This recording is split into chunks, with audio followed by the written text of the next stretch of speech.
Hello दोस्तों, welcome to Akshay academy. Akshay academy में आप सभी का स्वागत है। आज जो हम डिस्कस करने वाले हैं वो है various methods of valuation of inventory. Inventory की वैल्यूएशन करने के लिए जो डिफरेंट मेथड्स है वो हम डिस्कस करने वाले हैं इन डिटेल में विथ कंसेप्चुअल क्लियरिटी। ओके। और लास्ट वीडियो में हमने सीरीज़ का जो फर्स्ट वीडियो था उसमें हमने 3 टॉपिक डिस्कस कर लिए थे, जो कि फर्स्ट हमारा था इकोनॉमिक ऑर्डर क्वांटिटी, सेकंड था लेवल्स ऑफ इन्वेंटरी और थर्ड इन्वेंटरी टर्नओवर रेशियो। इसके जितने भी क्वेश्चन हमारी मॉड्यूल में दिए थे वो सारे हमने क्वेश्चन सोल्व किए थे, लेकिन एक क्वेश्चन था जो इकोनॉमिक ऑर्डर क्वांटिटी का बाकी था, जो मैं उस टाइम पीडीएफ में कवर करना भूल गया था। तो इस टाइम मैं उसे पहले उसको डिस्कस करूंगा, देन हम नया टॉपिक स्टार्ट करने वाले हैं जो कि है वैल्यूएशन ऑफ इन्वेंटरी। ओके, आइए फर्स्ट हम देख लेते हैं कि क्या होता है economic order quantity. Economic order quantity क्या होता है मैंने लास्ट टाइम डिटेल में एक्सप्लेन किया था। अगर आपने वो वीडियो नहीं देखा तो पहले वहाँ पे जाके आप कंसेप्चुअली अंडरस्टैंडिंग कर लीजिए कि what is the meaning of economic order quantity. ऐसी क्वांटिटी जिसमें हमें कैरिंग कॉस्ट और ऑर्डर कॉस्ट दोनों क्या हो, इक्वल हो जाए, तो उसको बोलते हैं इकोनॉमिक ऑर्डर क्वांटिटी। तो सेम क्वेश्चन में हमें वहीं फाइंड आउट करना है। एग्जाम में इस बार पूछा गया था ये वाला क्वेश्चन, जो कि काफ़ी सारे बच्चों को नहीं आया था। तो इसको आपको कॉन्सेप्चुअली समझना होगा कि क्या इन्फॉर्मेशन दी है और हमें क्या फाइंड आउट करने के लिए बोला है। तो आइए क्वेश्चन को पढ़ते हैं साथ साथ और सोल्व करते हैं। देखिए, ये सीरीज़ का मेरा सेकंड वीडियो है। मुझे 1-2 कमेंट मिली थी कि मैं काफ़ी बड़ा वीडियो बनाया है, जैसे मैंने लास्ट लेक्चर में फर्स्ट वीडियो था वो 48 मिनट का था, बट ये मेरी रेगुलर सीरीज़ है। तो रेगुलर सीरीज़ का जो टाइमिंग होगा वो वाइडर होगा, मतलब ज़्यादा होगा, जिसमें मैं एक एक चीज़ को डिटेल में एक्सप्लेन कर रहा हूँ। तो आपको डिटेल में पहले समझना होगा, फिर यही वाली चीज़ मैं आपको रिवीजन वीडियो प्रोवाइड करवाऊँगा, तब मैं इतना डिटेल में नहीं जाऊँगा, मैं इतना डिटेल में एक्सप्लेन भी नहीं करूँगा। आपको ऊपर ऊपर से सारा जो इंपॉर्टेंट क्वेश्चन होगा वो मैं डिटेल में डिस्कस करके आपको आगे बढ़ जाएंगे। मतलब कि रिवीजन वीडियो आएगा, उसमें खाली 1-2 क्वेश्चन होंगे और वो मैं कंसेप्ट आपको खाली बता दूंगा कि ऐसा हमने रेगुलर बेच पे किया था। तो ये मैं रेगुलर बेच आपको फ्री में प्रोवाइड करवाने वाला हूँ। तो मेरा जो भी वीडियो होगा उसमें आपको टाइमिंग ज़्यादा होगा, बट आपका मेजोरिटी टॉपिक कवर होने वाले हैं, मेजोरिटी टॉपिक और कंटेंट कवर होने वाले हैं। जैसे मटेरियल कॉस्ट का है तो मैं 2 वीडियो में पूरा मटेरियल कॉस्ट का जितने भी इलस्ट्रेशन है वो मैंने आपको डिटेल में एक्सप्लेन करने वाला हूँ। ओके, तो टाइमिंग अगर ज़्यादा हो तो प्रॉब्लम मत लीजिए, टेंशन मत लीजिए, क्योंकि यहाँ पे आपको सारी चीज़ें डिटेल में कंसेप्ट के साथ और आपके जो भी डाउट्स है उसको सोल्व करते हुए हम आगे बढ़ रहे हैं। तो कोई भी टेंशन मत लीजिए, सिर्फ अपना पढ़ाई पे फोकस कीजिए, और कोई भी डाउट होता है तो मैं हूँ आपके लिए।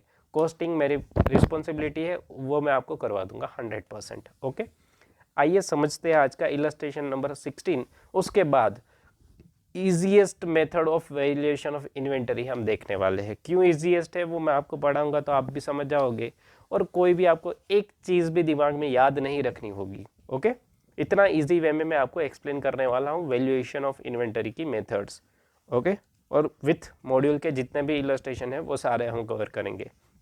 आइए स्टार्ट करते हैं आज का first illustration number 16। From the following particular with respect the particular item of material, manufacturing company calculate best quantity to order. कौन सी क्वांटिटी हमें ऑर्डर करनी चाहिए, पहले क्वेश्चन समझ लेते हैं। क्वेश्चन हमने समझ लिया तो आधा तो हमारा आंसर वहीं पे हो जाएगा। जैसे यहाँ पे हमें पूछा क्या है, बेस्ट क्वांटिटी ऑर्डर क्या करनी चाहिए, तो वो क्वांटिटी कौन सी होगी। अब क्वांटिटी तो नीचे हमें दिया है, रेंज दी है कि इतनी क्वांटिटी ऑर्डर करते हैं तो हमें ये प्राइस पर टन होगी। जैसे पे यहाँ पे दिया है लेस देन 250 6 रुपीज़ पर टन में मिलेगा, 250 टू 800 5.9 में मिलेगा, 800 टू 2000 5.8 में मिलेगा, 2000 टू 4000 5.7 में मिलेगा, और लास्ट 4000 और अबो है वो 5.6 में मिलेगी हमें क्वांटिटी। ओके, और नीचे हमें एनुअल कंजप्शन, हमारी रिक्वायरमेंट कितनी है वो हमें दे दिया है। तो हमारी एनुअल डिमांड वो मटेरियल 4000 टन है। 4000 टन हमें रॉ मटेरियल चाहिए, तो हमें कौन सी प्राइस से ऑर्डर करना चाहिए, मतलब कौन सी रेंज से ऑर्डर करेंगे तो हमारी carrying cost and order cost दोनों चीपर रहेगी और लोएस्ट प्राइस में हमें मिल जाएगा। स्टॉक होल्डिंग कॉस्ट यहाँ पे दी है 20%। अब परसेंटेज दिया हो तो हमें पी रखना होगा, जैसे मैंने लास्ट टाइम आपको फॉर्मूला में एक्सप्लेन किया था। तो आप वो जाके एक बार डिटेल में देखेंगे तो आपको समझ आ जाएगा कि कैसे करना है। और ऑर्डर कॉस्ट दी है 6 रुपीज़। ओके, नाउ यहाँ पे हम सॉल्यूशन, पहले इतना क्वेश्चन देख के हम दिमाग में क्या आएगा कि हमें फाइंड आउट क्या करना है, best quantity to order. In short हमें क्या करना होगा, अलग अलग क्वांटिटी लेके ऑप्शन फाइंड आउट करना होगा, उसकी टोटल कॉस्ट देखनी होगी। जैसे फॉर एग्जांपल दूँ कि मैं 250 यूनिट ऑर्डर करता हूँ तो मुझे कितने रुपीज़ में मिलेंगे, 6 रुपये में। तो मेरी ऑर्डर कॉस्ट क्या होगी, मेरी कैरिंग कॉस्ट क्या होगी, उन तीनों का टोटल करूँगा। नाउ नेक्स्ट लेवल पे जाऊँगा, सपोज मैं ऑर्डर करूँगा 800 यूनिट मंगवाता हूँ तो मुझे 5.9 में मिलेंगे। फिर 2000 यूनिट मंगवाता हूँ, फिर 4000 यूनिट। तो ऐसे मेरे पास क्या हो गए, 4 ऑप्शन हो गए। तो चारों की मैं क्या करूँगा, टोटल कॉस्ट फाइंड आउट करूँगा। नाउ टोटल कॉस्ट मतलब क्या होगा, purchase cost plus order cost plus carrying cost, इन तीनों का टोटल कर देंगे तो हमें मिल जाएगी टोटल कॉस्ट। तो सबसे लोएस्ट कॉस्ट होगी उस ऑप्शन को हम क्या कर लेंगे, सिलेक्ट कर देंगे और उस प्राइस से हम क्या कर देंगे, ऑर्डर कर देंगे उस क्वांटिटी का। तो आइए सॉल्यूशन में आपको जैसे मैंने 4 ऑप्शन करके बताए, वही 4 ऑप्शन को मैं आपको आंसर में जो हमारे मॉड्यूल में अच्छे से दिया है उसको मैं एक्सप्लेन करता हूँ। देखिए आंसर काफ़ी इजी क्वेश्चन है, आपको डिटेल में समझ आ जाएगा कि क्या कहना चाहता है। एक मिनट, देखो सॉल्यूशन, यहाँ पे हमने 5 ऑप्शन बना दिए हैं कि अगर मैं 200 यूनिट ऑर्डर करता हूँ, 250 यूनिट ऑर्डर करता हूँ, 800 यूनिट, 2000 यूनिट एंड 4000 यूनिट, ये हमारे पास 5 ऑप्शन आ गए। अब 200 यूनिट में ऑर्डर करूँगा तो मुझे कितने में पड़ेंगे, 6 रुपीज़ पर टन। फिर 250 5.9 में मिलेंगे, 800 5.8 में मिलेंगे, 2000 यूनिट 5.7 में मिलने वाले हैं और 4000 यूनिट 5.6 में। तो हमारी परचेज कॉस्ट फर्स्ट रो में मिल गई हमें 24,000, 23,600, 23,200, 22,800 एंड 22,400। ये हमारी फर्स्ट लाइन में आपको कॉमन सेंस के तरह समझ आ गया है कि सर ये तो काफ़ी इजी था और ये हमें पता भी चल गया कि परचेज कॉस्ट क्या होती है, कि जितने टन हम मंगवाने वाले हैं और पर टन की उसकी प्राइस, तो हमने मल्टीप्लाई कर दिया। आगे बढ़ते हैं, देखो नंबर ऑफ ऑर्डर, सेकंड हमारे क्या है, ऑर्डर कॉस्ट फाइंड आउट करनी है, ऑर्डर कॉस्ट कितनी रहेगी। तो हम फर्स्ट ऑर्डर कर रहे हैं 200 यूनिट, तो हमारी रिक्वायरमेंट कितनी है, 4000 की। एनुअल रिक्वायरमेंट कितनी है, 4000 यूनिट की, 4000 टन हमें चाहिए। तो मुझे number of order find out करने हो तो मैं कैसे करूँगा, तो हमारी जो सेकंड कॉलम है उसमें मैं बताऊँ आपको कैसे फाइंड आउट किए हैं नंबर ऑफ ऑर्डर। तो 4000 हमारी रिक्वायरमेंट है, डिवाइड बाई 200 कर दो तो हमें मिलेंगे 20। फिर 250 है तो 4000 डिवाइड बाई 250 करो तो हमें मिलेंगे 16। फिर 4000 डिवाइड बाई 800 करो, कितना आएगा 5। 4000 डिवाइड बाई 2000 तो हमें आंसर मिलेगा 2। और लास्ट 4000 डिवाइड बाई 4000 तो 1। तो ये हमें क्या मिला, ऑर्डर मिले हैं बेसिकली, कि हमें कितने ऑर्डर करने होंगे। अगर मैं 250 से ऑर्डर करूंगा तो मुझे 20 ऑर्डर प्लेस करने होंगे, सॉरी 200 क्वांटिटी का मैं हर बार ऑर्डर प्लेस कर रहा हूं तो मुझे ऐसे 20 ऑर्डर पास करने होंगे, 20 ऑर्डर प्लेस करने होंगे। अगर मैं क्वांटिटी ऑर्डर कर रहा हूं 250 तो मुझे 16 ऑर्डर प्लेस करने होंगे, so on. Okay, now order cost है यहाँ पे 6 रुपीज़ पर ऑर्डर, तो मल्टीप्लाई कर देंगे 6 rupees into 20, 6 rupees into 16, 6 rupees into 5, 6 rupees into 2 और 6 रुपीज़ इंटू 1। तो हमें ऑर्डर कॉस्ट भी मिल गई 120, 96, 30 एंड 12 रुपीज़। तो ये हमारी आ गई order cost. Okay, now second हमें कैलकुलेट करना है कैरिंग कॉस्ट। कैरिंग कॉस्ट तो हर बार हम ऑर्डर करेंगे, तो मैंने आपको लास्ट जो हमारा डिटेल डिस्कशन था ईवोक्यू के बारे में, तब कैरिंग कॉस्ट के लिए मैंने आपको बताया था 1/2 वाला कंसेप्ट, कि जितनी भी क्वांटिटी हम ऑर्डर करके मंगवाते हैं उसका 50% हम कैरी करते हैं और 50% हम प्रोडक्शन में ट्रांसफ़र करते हैं। तो यहाँ पे अगर हम 200 क्वांटिटी को ऑर्डर करेंगे तो हम कैरी कितना करेंगे, ओनली 1/2, मतलब 50% कैरी करेंगे। तो एवरेज साइज ऑफ ऑर्डर देखो हमारी 200 है, तो यहाँ पे उसका 150 मीन्स 1/2 किया है। तो कितना आएगा, 1/2 करे तो 200 का 1/2 करो या तो 50% करो तो आपको मिलेगा 100। 250 का 1.5 करो तो मिलेगा आपको 125, 800 का 400, 2000 का 1000 एंड 4000 का 2000। तो यहाँ पे आपको मिल गया क्या, एवरेज इन्वेंटरी जो हमें स्टोर करनी होगी, कैरी करनी होगी, और उसकी क्या आएगी, कैरिंग कॉस्ट आएगी।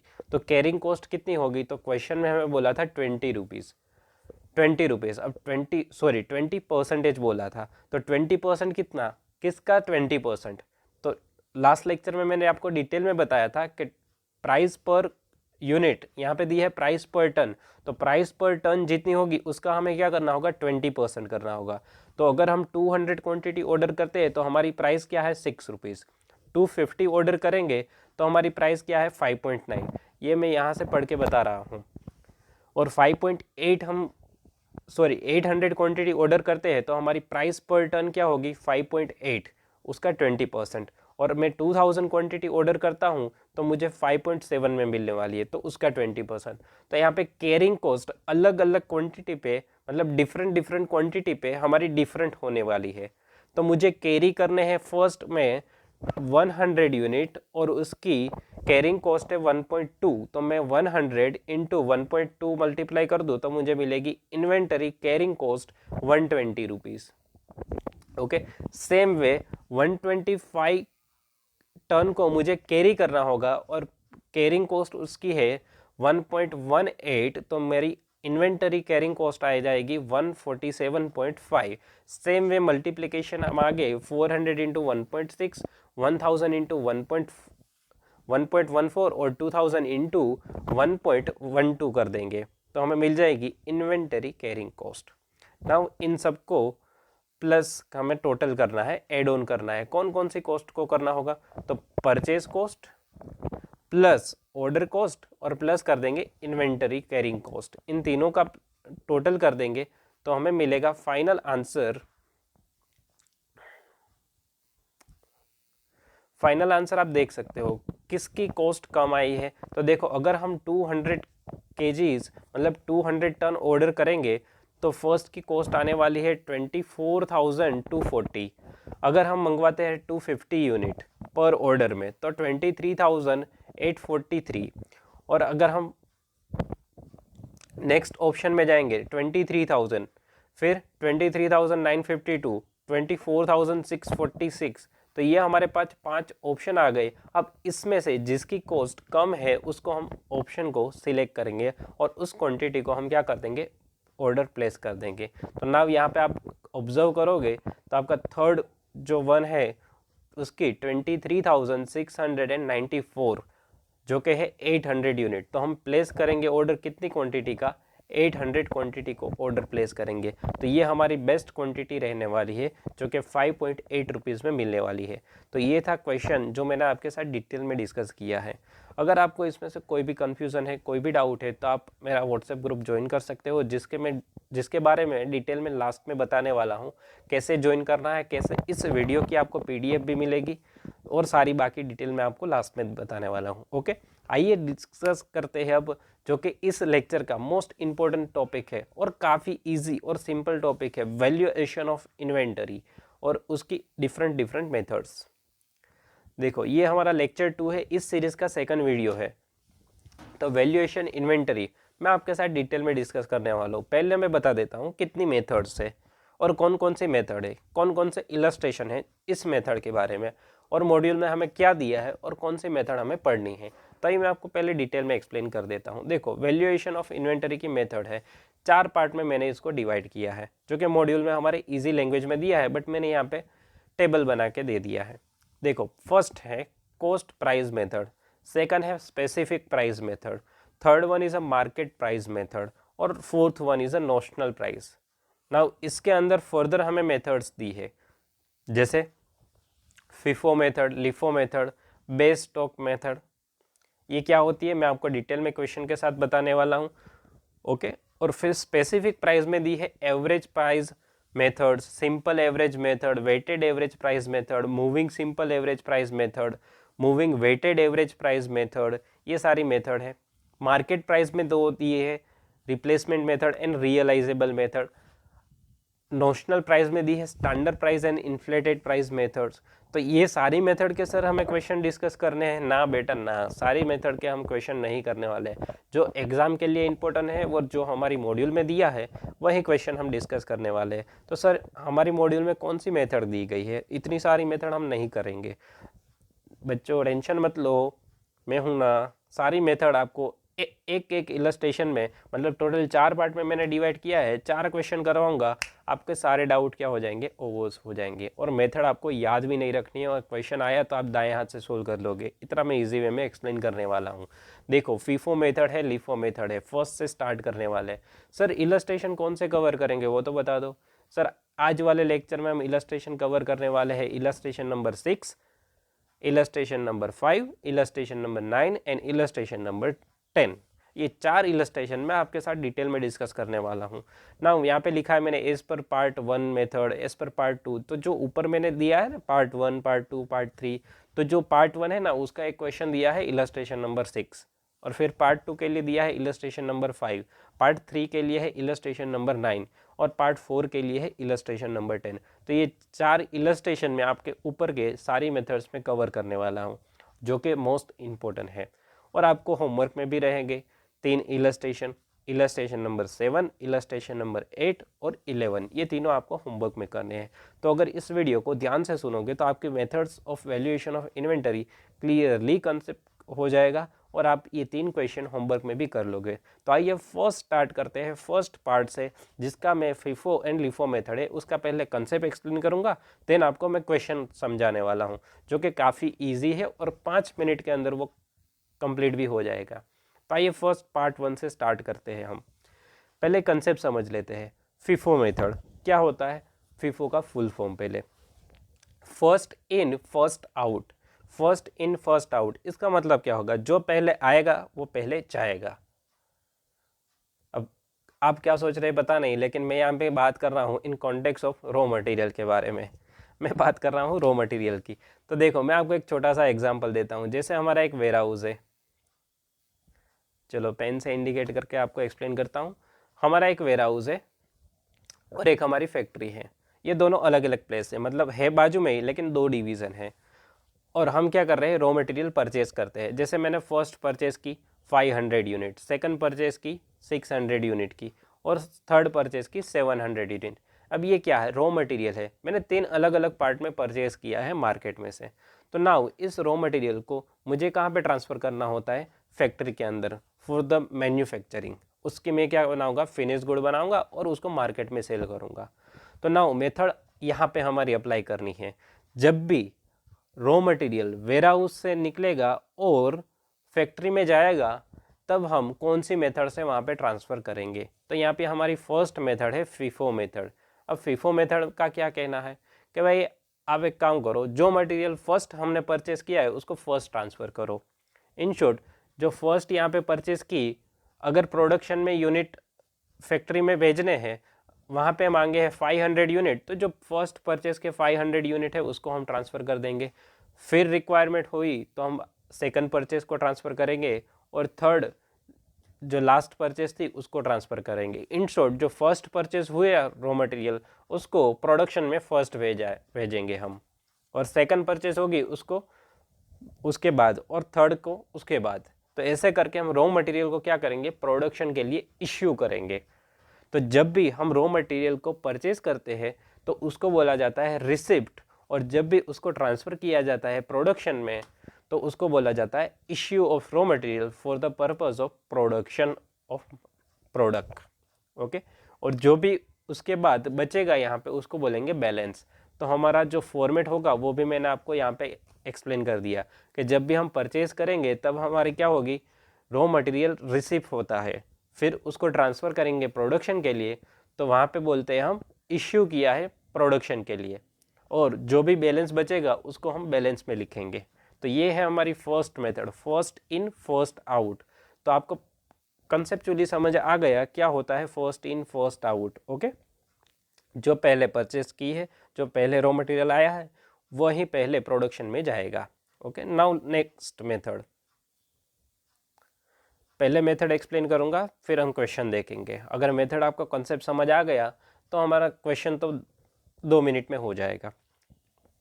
देखो concept of LIFO method, LIFO method में क्या बोला है, लिफो मेथड में लास्ट इन फर्स्ट आउट, मतलब कि यहाँ पे तो उल्टा बोला है कि वहाँ पे क्या था, फर्स्ट जो परचेस किए उसको फर्स्ट प्रोडक्शन के लिए भेजो, यहाँ पे जो लास्ट में परचेस हुआ है उसको पहले रॉ मटेरियल को ट्रांसफ़र कर दो प्रोडक्शन के लिए। जैसे मैंने यहाँ पे 3 परचेस की है, रॉ मटेरियल परचेस किया है फर्स्ट, सेकंड एंड थर्ड, तो मुझे प्रोडक्शन के लिए फैक्ट्री में भेजना है, तो मैं जो लास्ट परचेस किया होगा रॉ मटेरियल उसको मैं पहले ट्रांसफ़र करूँगा, फिर जो सेकंड वाला है उसे ट्रांसफ़र करूँगा, और फिर फर्स्ट परचेस। तो ये मेथड पूरा उल्टा है, जो लास्ट में आया हो उसको पहले जाने दो, मतलब जो लास्ट में रॉ मटेरियल हमने परचेस किया है उसको पहले ट्रांसफ़र करो फैक्ट्री के लिए, प्रोडक्शन के लिए।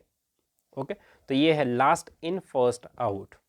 और नाउ इसके बाद दी थी base stock method. Base stock method कुछ नहीं है, उसका सिंपल कंसेप्ट है कि हमारा जो स्टॉक होगा, मतलब कि ये गोडाउन होगा, उसमें एक क्वांटिटी हम फिक्स कर देंगे, एक क्वांटिटी हमारी ऑलवेज वहाँ पे होनी ही चाहिए। जैसे कि मैंने यहाँ पे बोल दूँ कि 100 kg रॉ मटेरियल हमारे वेयर हाउस में होना ही चाहिए, उससे नीचे तो नहीं जाना चाहिए, तो वो हमारी क्या हो जाएगी, बेस क्वांटिटी हो जाएगी कि वेयर हाउस में 100 यूनिट के नीचे नहीं जाना चाहिए। जैसे ही 100 यूनिट आया, हमें नेक्स्ट परचेज करके वेयर हाउस में अनदर यूनिट ट्रांसफ़र कर देने हैं। ओके, आइए मैं आपको इसी मेथड के क्वेश्चन भी करवा देता हूँ साथ में। क्वेश्चन काफ़ी इजी है, पहले क्वेश्चन को पढ़ लेते हैं फिर हम उसको डिस्कस कर लेते हैं। आंसर भी मैं आपको मॉड्यूल से ही एक्सप्लेन करने वाला हूँ। ओके, ये मॉड्यूल का ही है, इलस्ट्रेशन नंबर 6। देखो, the stock of material held in a 1/4/2014 400 unit, आपको ओपनिंग दे दिया है। क्या दिया है, ओपनिंग दिया है। आप यहाँ पे देख सकते हो कितना है, 400 यूनिट ओपनिंग में दे दिया है, और 50 रुपीज़ पर यूनिट उसकी कॉस्ट है। The following receipt and issue were recorded, you are required to prepare the stores ledger account, मतलब हमें इन्वेंटरी का स्टेटमेंट बनाना है और क्लोजिंग में क्या वैल्यू होगी वो फाइंड आउट करना है। Showing the value of issue would be under, यहाँ पे देखो मैं अंडरलाइन करके बता रहा हूँ, बेस स्टॉक मेथड। इन शॉर्ट हमें क्या बोल दिया कि आपको बेस स्टॉक मेथड, मतलब कि आपका वेयर हाउस में इतने यूनिट तो होने ही चाहिए, under FIFO method and LIFO method being 100। जैसे मैंने एग्जांपल दिया था वहीं यहाँ पे बोला है कि आपकी वेयर हाउस में 100 यूनिट तो स्टोर होने ही चाहिए, 100 से नीचे नहीं जाना चाहिए। अगर 100 से नीचे गया तो आपको क्या करना है, मार्केट में से बाकी रॉ मटेरियल परचेस करके वापस स्टोर कर लेना है, ताकि प्रोडक्शन में ट्रांसफ़र करने में हमारा इजी रहे। नाउ बाकी डिटेल क्या दी है देखो, 2/4/2015 को हमने परचेस किए है 100 यूनिट, फिर इश्यू किए हैं 400 यूनिट, फिर परचेस किए 600 यूनिट, और 400 यूनिट इश्यू किए हैं। Now purchase issue, purchase issue, purchase issue, ऐसा करके हमें सारी इन्फॉर्मेशन दी है, जो कि मैं सारी डिटेल में नहीं पढ़ रहा हूँ। इन शॉर्ट आपको समझ आ गया, परचेज मतलब हमें परचेज करेंगे और वेयर हाउस में रखेंगे, और वहाँ से हम फैक्ट्री में इश्यू करने वाले हैं। इश्यू का मतलब होगा प्रोडक्शन के लिए हम ट्रांसफ़र करने वाले हैं। तो ना इसी में हमें 2 मेथड से सोल्व करना है, फीफो मेथड और लिफो मेथड, और उसमें हमें बेस स्टॉक भी रखना है। तो जैसे हमारा ओपनिंग स्टॉक कितना था, 400 यूनिट था, कितना था 400, उसमें से 100 यूनिट हमें क्या करना है, बेस में रखना है। इन शॉर्ट वेयर हाउस में 100 यूनिट होने चाहिए, तो 400 में से 100 यूनिट वहाँ पे स्टोर कर देंगे वेयर हाउस में, तो बाकी के जो 300 यूनिट है वो प्रोडक्शन के लिए हम ट्रांसफ़र करेंगे, फैक्ट्री में इश्यू करेंगे। तो मैं इसका आंसर आपको एक्सप्लेन करूँ तो हमें एक टेबल बनाना है, जो कि काफ़ी सिंपल है। जैसे मैंने आपको कंसेप्ट में एक्सप्लेन किया था, रिसिप्ट, इश्यू एंड बैलेंस, मतलब परचेस करेंगे, प्रोडक्शन के लिए ट्रांसफ़र करेंगे, और हमें क्या मिलेगा, बैलेंस मिलेगा। ये स्टार्ट करते हैं आंसर। जैसे 1/4/2015 ये हमारी फर्स्ट डेट यहाँ से स्टार्ट होता है, वहाँ पे हमें ओपनिंग बैलेंस दिया था ना। ओपनिंग बैलेंस को मैंने 2 पार्ट में डिवाइड कर दिया। देखो, 100 unit and 300 unit. 100 unit is our base quantity, 100 unit तो क्लोजिंग में होना ही चाहिए, 100 से नीचे नहीं जाएगा। तो 100 यूनिट, और उसकी कॉस्ट थी 50 रुपीज़, तो 50 मल्टीप्लाई कर देंगे तो 5000 एंड 15000, तो ये हमारा ओपनिंग बैलेंस है। ओके, नेक्स्ट, नाउ हमने और परचेज किया, मतलब 2/4/2015 को हमने और यूनिट परचेज किए हैं, जिसमें 100 क्वांटिटी है और उसकी प्राइस है 55 रुपीज़, तो 5500 उसकी वैल्यू आ गई। नाउ जब परचेज होगी तब इश्यू की कोई इन्फॉर्मेशन नहीं होगी, और जब इश्यू है तब परचेज में हमें डैश करना है। तो जब भी हमें परचेज की इन्फॉर्मेशन दे तो इश्यू वाली कॉलम जितनी है यहाँ पे देखो डैश डैश डैश हो जाएगा, और जब इश्यू करेंगे तो परचेज वाली कॉलम में क्या हो जाएगा, डैश। तो ये ध्यान रखना। नाउ अब बैलेंस, बैलेंस लिखना है वो इम्पोर्टेंट है, कैसे लिखेंगे वो देखो।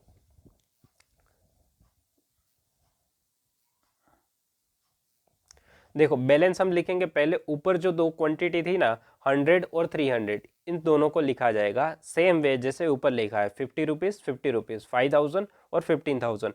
नाउ लास्ट हमने जो परचेस की वो कितनी थी, 100 केजी या तो क्वांटिटी 100 यूनिट और 55 रुपीज़ का था, और 5500 उसकी कॉस्ट थी।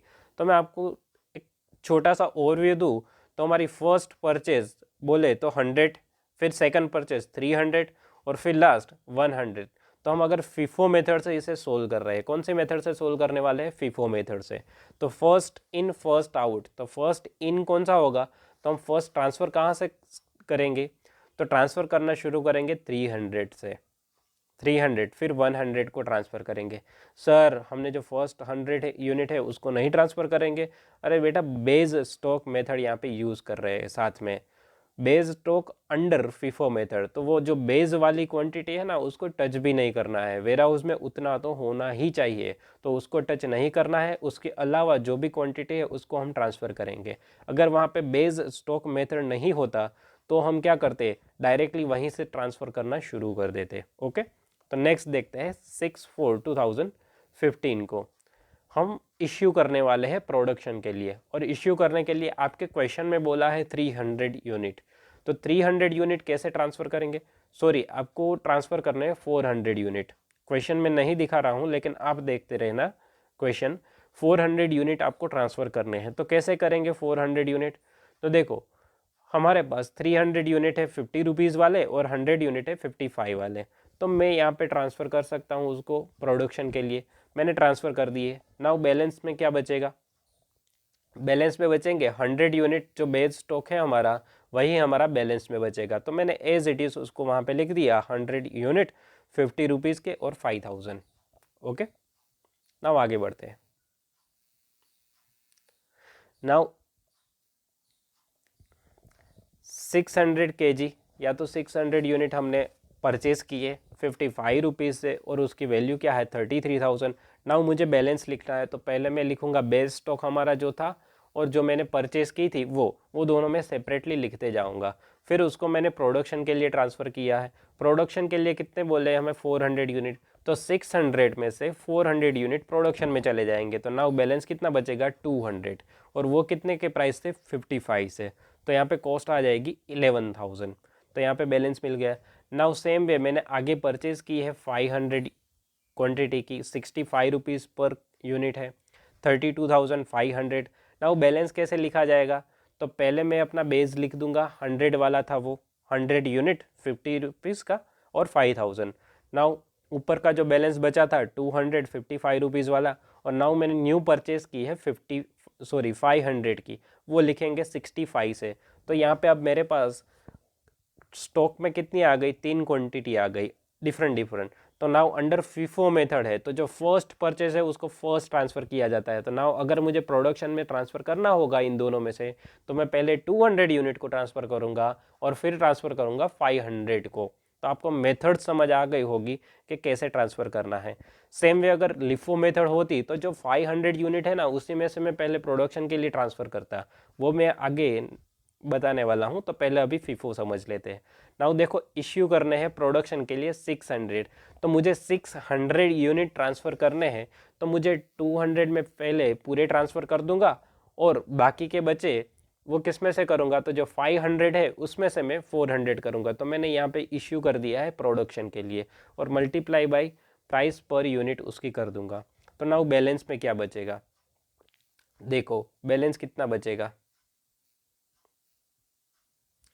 बैलेंस मैंने यहाँ पे ट्रांसफ़र कर दिया 200 एंड 400। तो बैलेंस कितना, ये बेस स्टॉक तो हमारा 100 होने ही वाला है, और जो 500 थे उसमें से 400 ट्रांसफ़र हो गए, तो बैलेंस बचेगा 100 यूनिट और 65 रुपीज़ से, तो 6,500।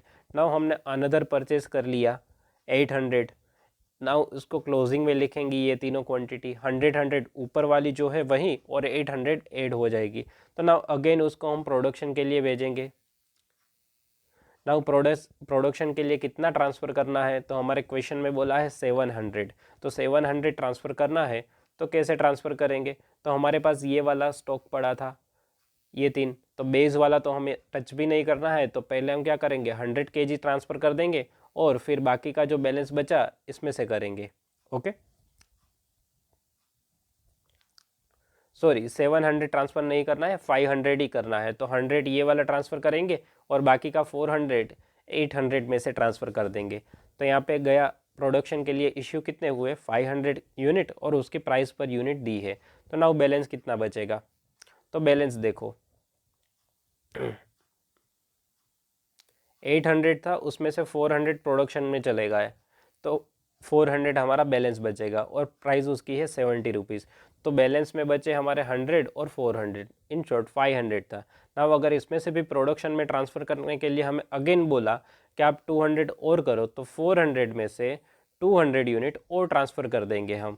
तो जो बैलेंस बचेगा वो होगा 100 यूनिट। 100 तो रहने ही वाला है क्योंकि हमारी बेस क्वांटिटी है, और बाकी का जो रहेगा उसके नीचे लिख देंगे हम 200 यूनिट है और वो 70 रुपीज़ का है। तो ऐसे करते करके लास्ट में हम जब फीफो मेथड यूज़ करते करते फर्स्ट परचेज फर्स्ट आउट, काफ़ी सिंपल था। तो ऐसे हमें लास्ट में आंसर मिलेगा ये वाला। जैसे हम रिसिप्ट मतलब परचेज इश्यू बैलेंस, ऐसे करते करते हमें लास्ट में जो बैलेंस बचा है वो है 100 kg जो हमारा बेस था वो, और 300 और 300 जो लास्ट में हमारी दो परचेज आई है, और उसकी ये आ गई वैल्यू। तो ये था valuation of inventory under FIFO method. तो हमारी लास्ट में 3 परचेज है, उसकी वैल्यू हमें मिल गई है। जो 100 यूनिट है उसकी वैल्यू है 5000, और 300 यूनिट है उसकी वैल्यू होगी 22,500, एंड जो 300 लास्ट वाली है उसकी होगी 24,000। नाउ सर हमारे माइंड में एक डाउट है, अगर हमारी ऑनलाइन एग्जाम है तो यहाँ पे हमें कैसे क्वेश्चन पूछ सकते हैं, ये पूरा टेबल तो हम ड्रॉ नहीं कर सकते। बेटा हमने ये जो लास्ट आंसर मिला है ना उसके बारे में एग्जाम में हमें पूछ सकते हैं। मैं यूज़ कर रहा हूँ बट काफ़ी कम चांसेस होते हैं ये क्वेश्चन आने के लिए। कभी मैंने तो देखा नहीं है, रेयरली क्वेश्चन आते हैं इस मेथड से क्योंकि काफ़ी इजी होता है इसलिए पूछते नहीं है। बट अगर पूछेंगे भी तो ये लास्ट वाला आंसर हमें लिखना होगा कि लास्ट में हमारा बैलेंस अंडर फीफो मेथड आया 100 यूनिट्स जो बेस स्टॉक है वो, उसकी वैल्यू लिखेंगे 300 यूनिट और उसकी वैल्यू, और 300 यूनिट और उसकी वैल्यू, ऐसे करके हमें आंसर लिखना होगा closing stock. Okay, now same question को मैं सोल्व करवाने वाला हूँ अंडर लिफो मेथड। लिफो के लिए मैं आपको 3 चीज़ बता दूंगा। जो लास्ट वाली चीज़ होगी वो फर्स्ट प्रोडक्शन के लिए इश्यू होने वाली है। तो 2-3 ट्रांजेक्शन हम देखेंगे, मैं पूरा टेबल गो थ्रू नहीं करने वाला हूँ। देखो पहले तो स्टार्ट होगा 1-4 से, हम बैलेंस लिख देंगे जैसे वहाँ पे हमने लिखा था 300 और 100 सेपरेटली लिखेंगे क्योंकि बेस स्टॉक रखना है हमें। अगर बेस नहीं बोला होता मैं तो डायरेक्टली 400 लिख देता। नाउ पहले हमने परचेस किया है 100 यूनिट, तो नाउ यहाँ पे बैलेंस कैसे होगा, बैलेंस लिखने की सेम फॉर्मूला सेम मेथड है। बैलेंस तो ऐसे ही लिखेंगे, जो फर्स्ट ऊपर का जो बैलेंस होता है वो, और ऐड कर देंगे न्यू परचेज हम। ओके, तो ये आ गया हमारा बैलेंस। नाउ हम मुझे प्रोडक्शन के लिए इश्यू करने हैं, कितने यूनिट इश्यू करने हैं, 400। तो नाउ ये हमारा बैलेंस है 100, 300 एंड 100, और हमें प्रोडक्शन के लिए इश्यू कितने करने हैं, 400 यूनिट। तो नाउ अब मेरी मेथड यहाँ पे आई है लिफो। मुझे अंडर ये क्वेश्चन सोल्व करना है कौन सी मेथड से, लिफो मेथड से। तो मैं कैसे करूँगा, तो जो लास्ट परचेज है कितनी है 100 यूनिट, उसको पहले मैं प्रोडक्शन में भेजूँगा, और उसके बाद अगर यूनिट चाहिए तो मैं उसको बाद में भेजूँगा। तो मुझे 400 यूनिट ट्रांसफ़र करने हैं, तो मैंने पहले 100 यूनिट को ट्रांसफ़र किया और फिर 300 को। इन शॉर्ट लास्ट इन हुए, लास्ट में परचेस किया है 100 को, लेकिन उसको प्रोडक्शन में पहले ट्रांसफ़र करेंगे हम। तो इसको बोलते हैं लिफो मेथड। ओके, नाउ यहाँ पे बैलेंस बचेगा 100 जो कि हमारी बेस क्वांटिटी है, वहीं 50 रुपीज़ से, और 5000 उसकी वैल्यू। सेकंड ट्रांजेक्शन देखते हैं। देखो सेकंड ट्रांजेक्शन में हम 600 kg क्या कर रहे हैं, परचेज कर रहे हैं। 600 kg परचेस किया, या तो 600 यूनिट बोलो, जो भी हमारे क्वेश्चन में दिया है वो हमने परचेस किया और उसको हमने यहाँ पे बैलेंस में लिखा 100 एंड 600। नाउ प्रोडक्शन के लिए ट्रांसफ़र करना होगा तो 600 एक ही क्वांटिटी है तो उसमें से हमने 400 ट्रांसफ़र कर दिया। जहाँ पे मल्टीपल परचेज होगी वहाँ पे हमें मेथड अप्लाई करनी है, जैसे एक से ज़्यादा परचेज होगी तो हम मेथड अप्लाई करेंगे। तो यहाँ पे बैलेंस आ गया 100 एंड 200। नाउ आगे बढ़ते हैं। देखो हमने परचेज़ किया 565 रुपीज़ से पर केजी से, तो नाउ यहाँ पे हमारे पास मल्टीपल क्वांटिटी आ गई है। अब 100, 200 एंड 500 तीन परचेज है, मुझे प्रोडक्शन के लिए इश्यू करना होगा तो मैं कैसे करूँगा। तो नाउ मुझे यहाँ पे इश्यू करने के लिए बोला है 600 केजी। तो 600 के लिए मैं क्या करूँगा, मेरी मेथड है लिफो। लिफो है तो मैं क्या करूँगा, जो 500 लास्ट इन हुए हैं उसको पहले प्रोडक्शन के लिए ट्रांसफ़र कर दूँगा। 100 और कम पड़े हैं तो मैं 200 में से 100 केजी ट्रांसफ़र करूँगा। तो लास्ट इन फर्स्ट आउट मतलब कि लिफो मेथड हमारी मैंने अप्लाई की। तो ऐसे करते आपको सॉल्यूशन करने हैं सारे ट्रांजैक्शन की, और अंडर लिफो मेथड आपको मिला फाइनल आंसर ये, ओके 100, 100, 100, 300 और उसकी वैल्यू सामने लिखी है 5000, 5500, 7000, 7500 एंड 24000। तो ये आ गए आपकी valuation of closing inventory. Okay, तो ये थी हमारी LIFO method and FIFO method अंदर बेस स्टॉक। बेस स्टॉक भी रखना है और हमें लिफो से ट्रांसफ़र भी करना है और फीफो से ट्रांसफ़र करना है। ओके, तो ये था detail explanation. Now next part की तरफ चलते हैं, सेकंड पार्ट हमारा सेकंड मेथड।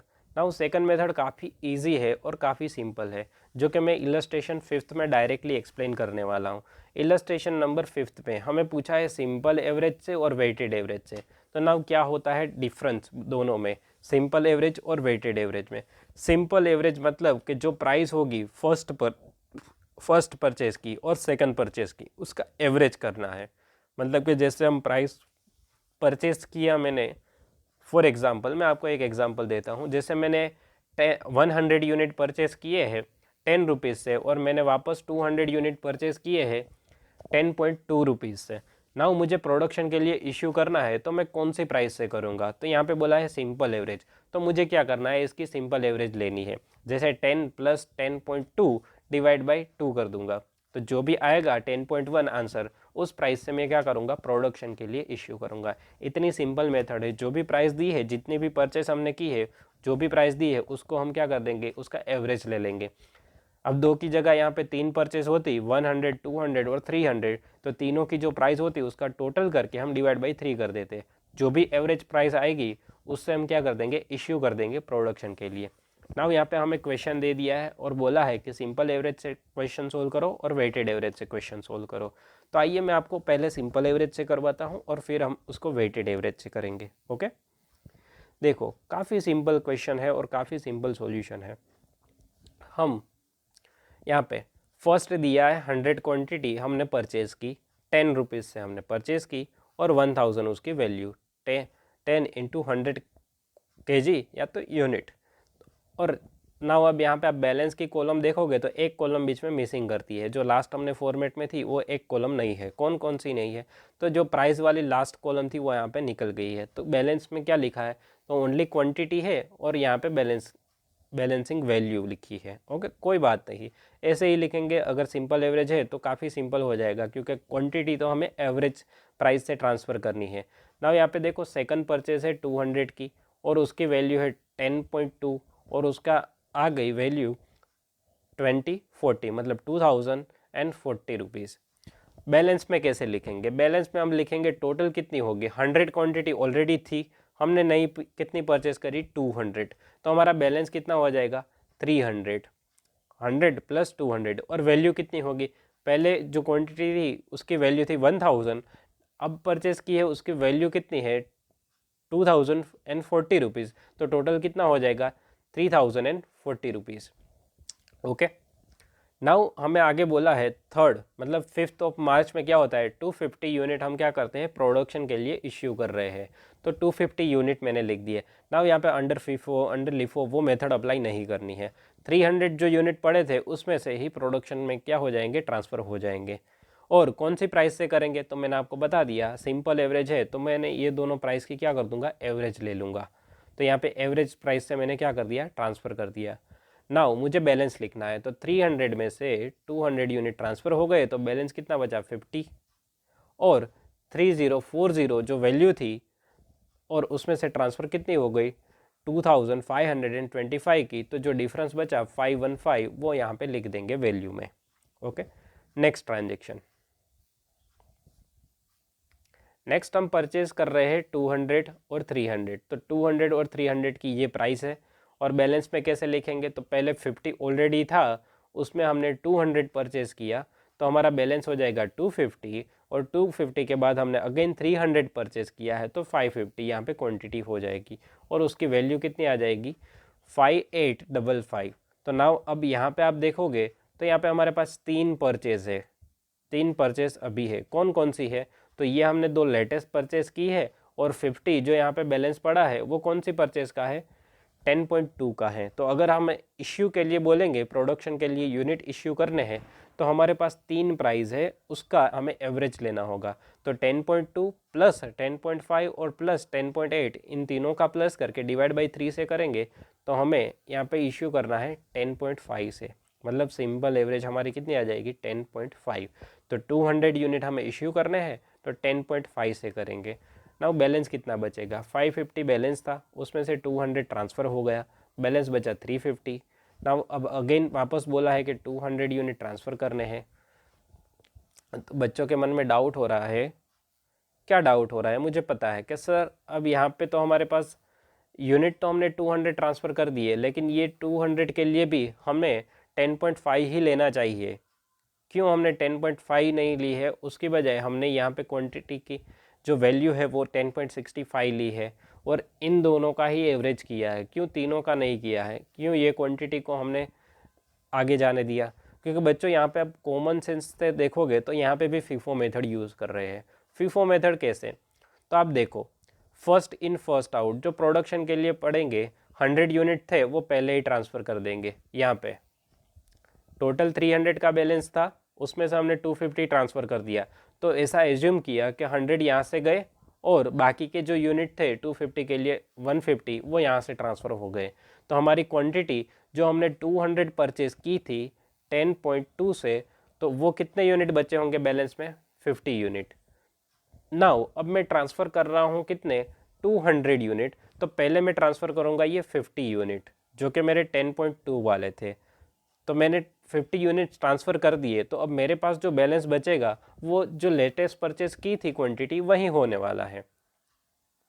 इसलिए जो यहाँ पे लास्ट 18 मार्च को ट्रांसफ़र किया है उसके लिए 10.5 और 10.8 को एवरेज में लिया है, क्योंकि यहाँ पे भी अजम्पशन फीफो मेथड का ही होता है, क्योंकि जो फर्स्ट परचेस किया उसको फर्स्ट प्रोडक्शन के लिए भेजेंगे।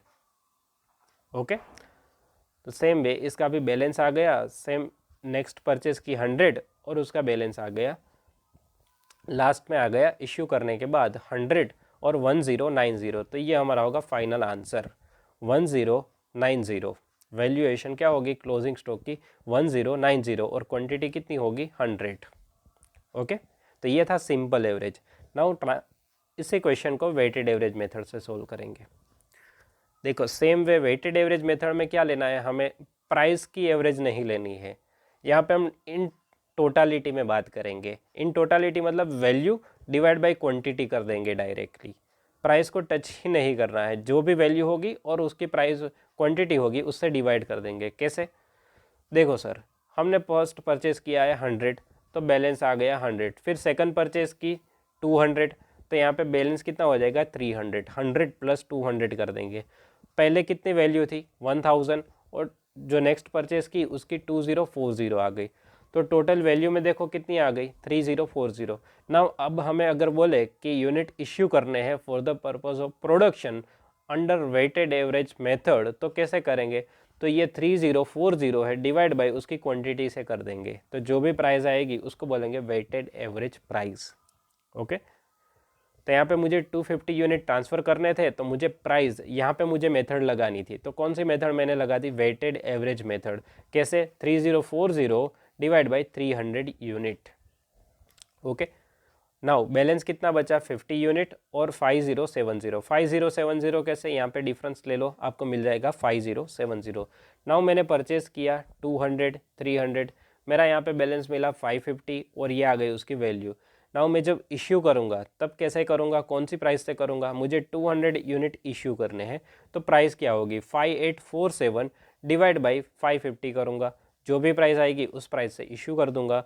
मतलब वैल्यू डिवाइड बाई मुझे क्या कर देना है, क्वांटिटी कर देना है। जबकि सिंपल एवरेज में क्या था, हम प्राइस जो होती थी उसको ध्यान में रखते थे, और वेटेड एवरेज में क्या करेंगे, क्वांटिटी और वैल्यू को ध्यान में लेना है, ना कि परचेज प्राइस को।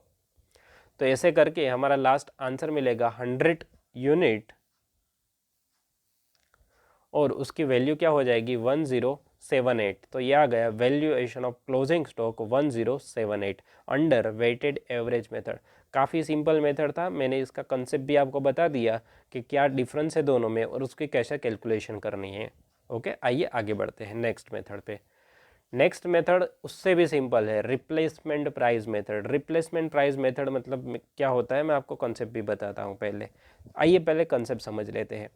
रिप्लेसमेंट प्राइस मेथड मतलब क्या, कि अब जब हम यहाँ पे परचेस कर रहे हैं 4.10 से, मैंने यहाँ पे परचेस अगेन किया 4.30 से, और यहाँ पे मैंने लास्ट में परचेस किया 4.5 से, तो मैं जब इश्यू करूँगा प्रोडक्शन के लिए तब मैं ना तो 4.10 से करूँगा, ना तो 4.30 से करूँगा, और ना तो 4.50 से करूँगा। उसको मैं क्या कर दूँगा, प्राइस को रिप्लेस कर दूँगा मेरी न्यू प्राइस से।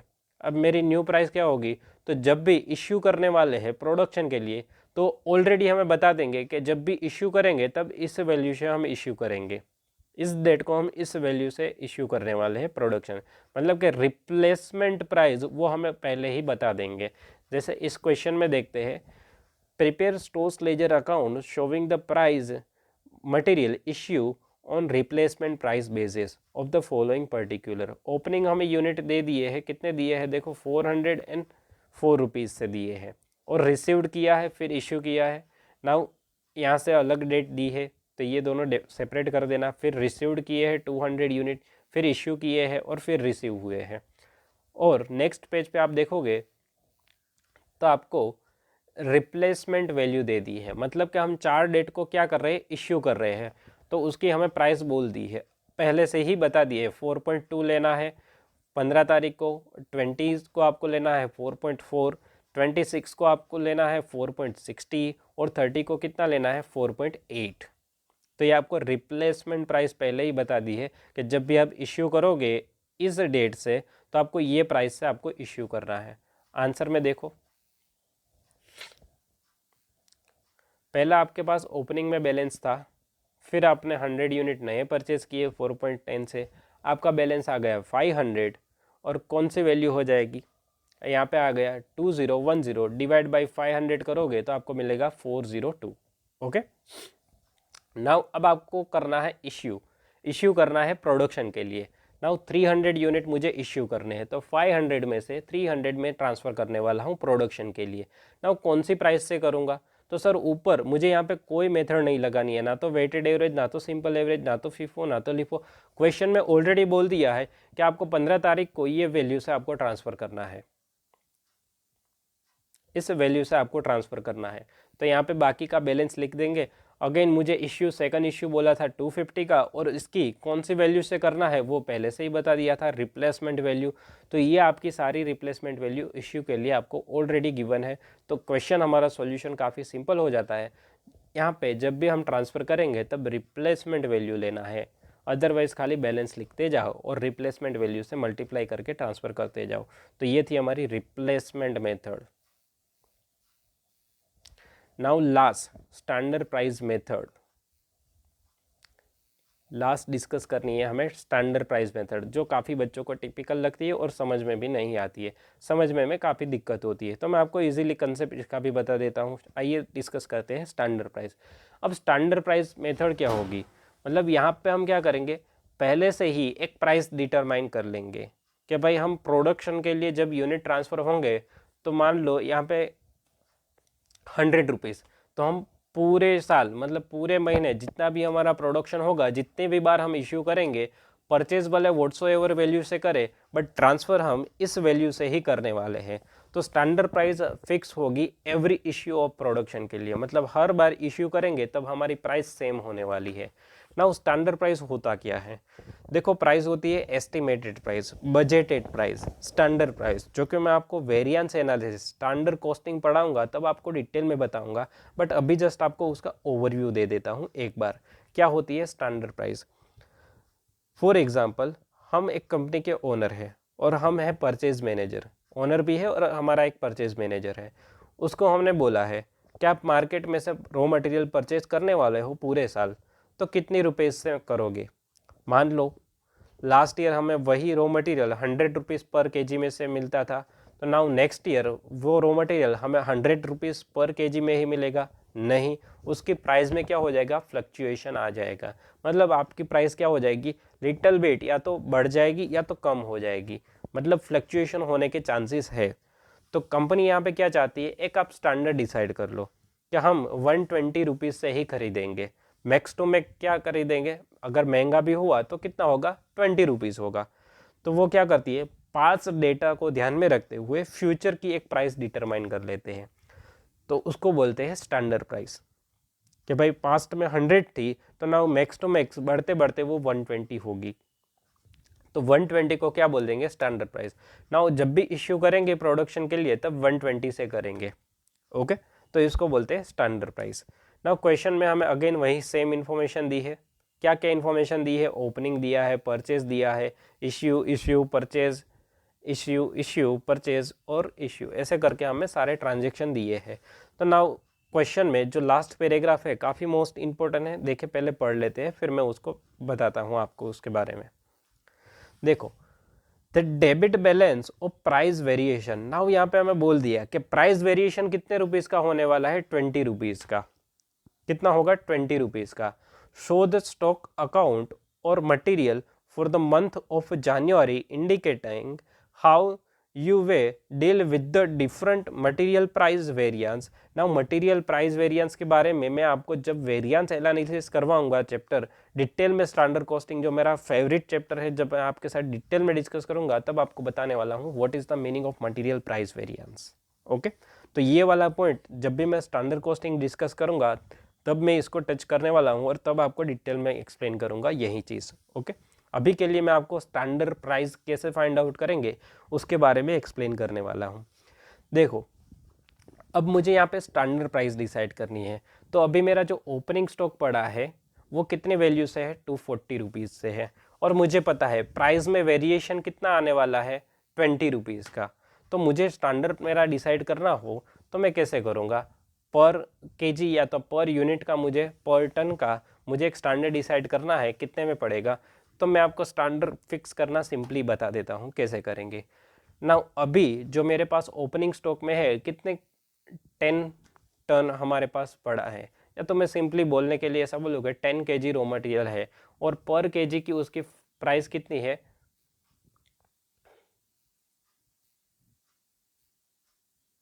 एक मिनट, पर केजी हमारी प्राइस क्या है, 240 है। तो मुझे इसके स्टैंडर्ड प्राइस डिटरमाइन करनी हो तो मैं कैसे करूँगा, तो मैं पहले क्या करूँगा, 240 इंटू 10, तो मुझे मिलेगा 2400, और प्लस कर दूंगा price variation, max to max कितना बढ़ेगा, वो 20 रुपीज़ बढ़ेगा। तो 2400 प्लस कर दूंगा 20 रुपीज़ जो कि वेरिएशन आने वाला है। ओके, और डिवाइड बाय कर दूंगा 10 से। 10 क्या है मेरी, 10 क्वांटिटी हमें दी है, 10 केजी हम परचेज करने वाले हैं, तो जो भी मल्टीप्लाई करके हमारा आंसर मिलेगा उसको बोलेंगे हम स्टैंडर्ड प्राइस। क्योंकि पास्ट में वही प्राइस कितनी थी, 240 थी, फ्यूचर में मैक्स टू मैक्स कितनी हो जाएगी, 20 रुपीज़, जो कि यहाँ पे आपको आंसर में ऑलरेडी दे दिया है।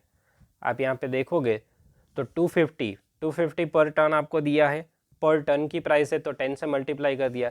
फ्यूचर में बढ़ने के चांसेस कितने हैं, 20 रुपीज़, तो हमने फ्यूचर का एस्टिमेशन जितना था वो हमने प्लस कर दिया और डिवाइड कर दिया 10 टन से या तो 10 केजी व्हाट्सोएवर जो भी आप बोलो, 10 से डिवाइड कर दिया, तो हमारी स्टैंडर्ड प्राइस क्या हो गई, 242।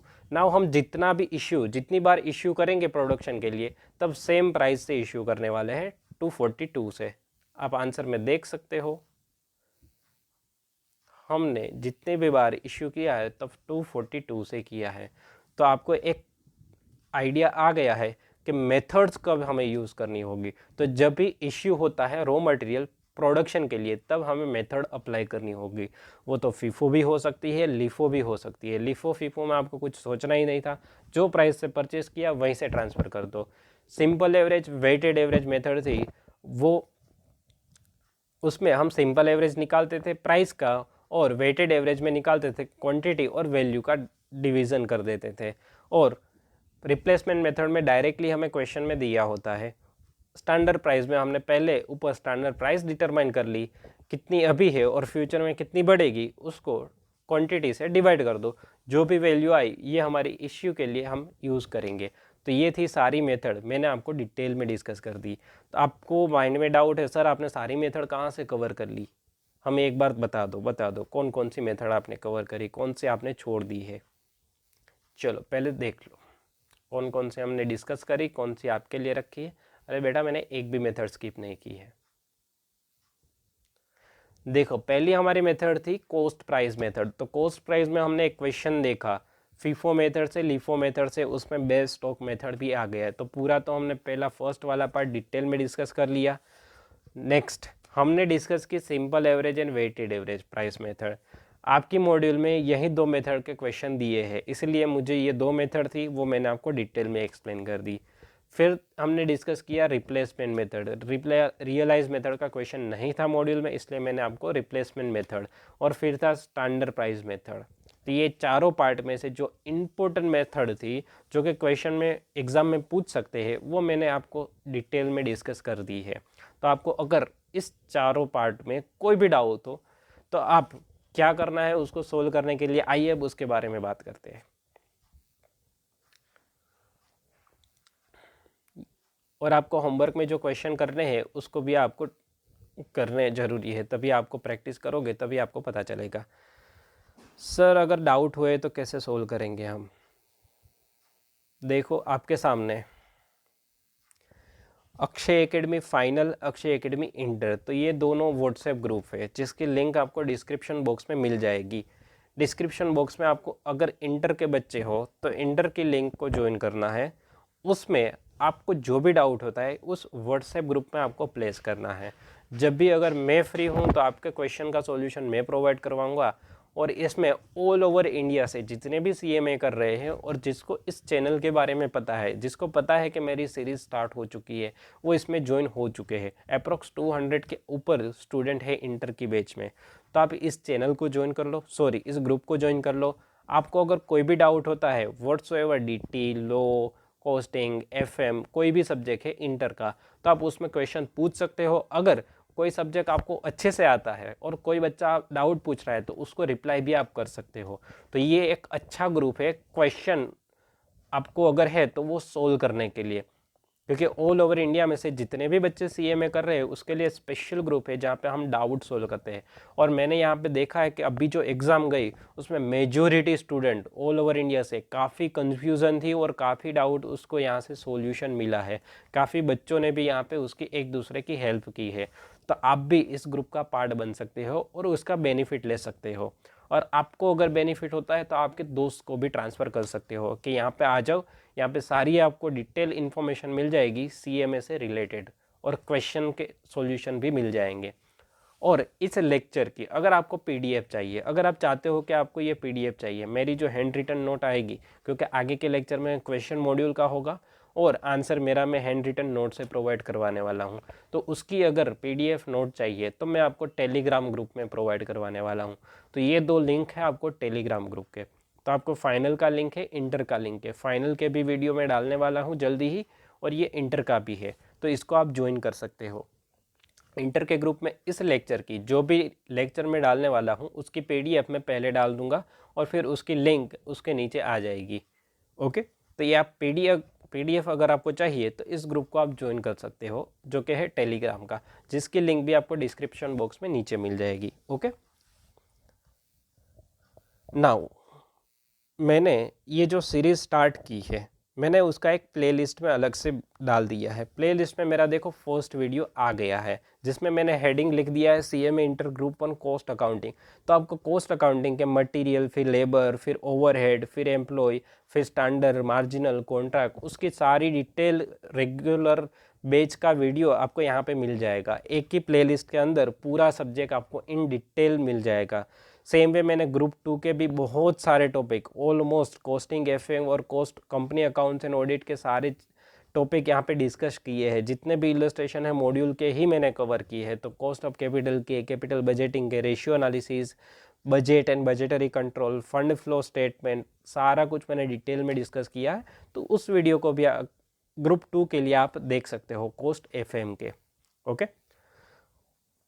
और जो मैंने कल वीडियो डाला था, जो फर्स्ट मेरा वीडियो आया था कॉस्ट अकाउंटिंग का, उसमें काफ़ी सारे बच्चों का रिस्पांस अच्छा था। जैसे यहाँ पे खुशी ने मुझे thank you so much, Anjali, पत्रा, वैभव, थैंक यू, क्या बात है sir, proud of you bro. ये सारी कमेंट पढ़ के मुझे अच्छा लगा, काफ़ी थैंक यू सो मच, आपका इतना पॉजिटिव रिस्पॉन्स आया है। अगर आप यहाँ पे थैंक यू बोल रहे हो तो थैंक यू बोलने की बजाय आप कमेंट भी करो, और इस लेक्चर को आप अपने फ्रेंड्स को भी ट्रांसफ़र करो। अगर आपको यहाँ से बेनिफिट हो रहा है तो आपके फ्रेंड्स को भी ट्रांसफ़र करो। मैं हर बार जितनी भी कमेंट होगी इसी वीडियो में सारे एंड में बता दूंगा आपको। और अगर कोई डाउट है तो आप भी कमेंट यहाँ पे भी कर सकते हो, उसका यहीं से कमेंट दिखा के मैं आपको सोल्व यहीं पे करवाने वाला हूँ। नेक्स्ट लेक्चर, आने वाले लेक्चर में उसको सोल्व कर दूंगा। तो काफ़ी अच्छा लगा सारी कमेंट पढ़ के, और भी बहुत व्हाट्सएप भी मुझे मैसेज भी मिले थे, तो काफ़ी अच्छा लगा। थैंक यू बोल दो, लाइक कर दो, चैनल को सब्सक्राइब कर दो, और बाकी अपने सारे फ्रेंड्स को भी ट्रांसफ़र कर दो। ओके। और ऐसे ही पढ़ते रहो अच्छे से, पूरे कॉन्फिडेंस के साथ। देखो, अगर पास होना है ना तो कंसिस्टेंसी रखनी पड़ेगी। अभी से आप ऐसा सोचोगे कि सर अभी तो 6 महीने बाकी है एग्ज़ाम में, तो एग्ज़ाम आ भी जाएगी, आपको पता भी नहीं चलेगा। और मेजॉरिटी प्रॉब्लम क्या है पता है, मैंने ये रेगुलर बैच स्टार्ट किए, काफ़ी सारे बच्चों को तो पता भी नहीं है। तो आपको क्या करना है, उसको रिफ़र कर दो अभी। अदरवाइज़ तो क्या होगा, जब मैं रिवीजन वीडियो डालूंगा पूरा मैराथन 4-5 घंटे का, और तब मैं बोलूँगा कि मैंने इसको डिटेल अपनी रेगुलर बैच में कवर किया था, तो तब मुझे पूछेंगे सर रेगुलर बैच का वीडियो कहाँ से मिलेगा। तो तब आपको एक साथ रेगुलर लेक्चर देखना काफ़ी टिपिकल हो जाएगा। इससे अच्छा है कि आप अभी देख लो, अभी स्टार्ट कर दो, अपने फ्रेंड को भी बता दो, तो अभी से वो ज्वाइन हो जाए, ताकि आपके 2 महीने के अंदर ये दोनों सब्जेक्ट आपके क्या हो जाए, कवर हो जाए, और आपकी सारी क्वेरीज है वो अभी सोल्व हो जाए। तो पीछे से आप आराम से रिवीजन के लिए टाइम मिलेगा। और मैं बता दूं, ये सब्जेक्ट की रिस्पॉन्सिबिलिटी मेरी है, एक एक लाइन आपको डिटेल में एक्सप्लेन करने वाला हूँ। ओके। और फुल ऑफ कॉन्फिडेंस और कंसेप्चुअल क्लियरिटी के साथ। तो इस चैनल को लाइक कीजिए, सब्सक्राइब कीजिए, और अपने दोस्तों के साथ शेयर कीजिए। अगर आपको इसका बेनिफिट मिलता है तो ही आप करें। Okay. Thank you for watching my video. Thank you. ये वीडियो थोड़ा लंबा हो गया, लेकिन रेगुलर बैच है तो थोड़ा आपको रहेगा प्रॉब्लम अभी। Okay. Thank you for watching. Thank you.